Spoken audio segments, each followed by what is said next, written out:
Something was going down big time. Anyway, we were with Jesus at the time, and the whole city was turned upside down. The feast was happening, Passover in full swing. Lazarus back to life was all anyone would talk about. There was also... Don't forget to tell them about the other miracles. Who's telling the story? Well, Who's telling the story? There were all kinds of miracles that people were talking about this Passover. Tell them about when Jesus rode in on the colt and everyone had their palm branches. It was amazing.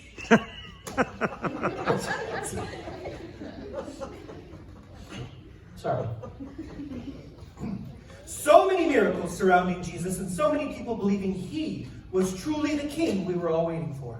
Now, I think I heard one Pharisee say, "This is out of control. It seems as if the whole world is in a stampede over him." Stampede? Who talks like that anyway? I swear I'm about to go all Elijah and come down in a firestorm. What I'd like to see you try. Just not right now. Keep talking. There was a group of Greeks, basically Gentiles, who approached me to speak to Jesus. Greeks.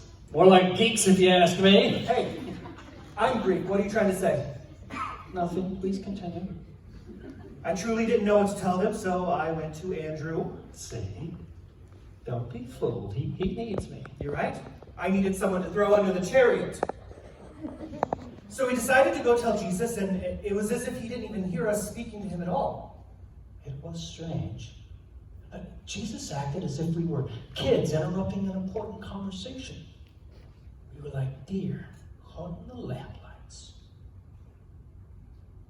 Then Jesus said something like, who's up? What's up? Who's up for the Son of Man to be glory-filled? Yeah. Who's up? Who's up for the Son of Man to be glory-filled? That's not what he said. It was implied. It's what I meant. Where was I? Right. So Jesus starts talking about this grain of wheat and how it needs to be buried in order to sprout. Now, we knew Jesus well enough to know that he was talking in code again.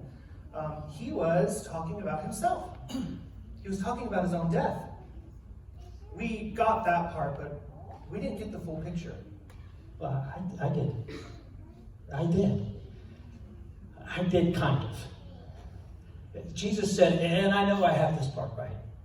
Right after he was talking about the grain thing, he said, in the same way, anyone who holds on to his life will lose it.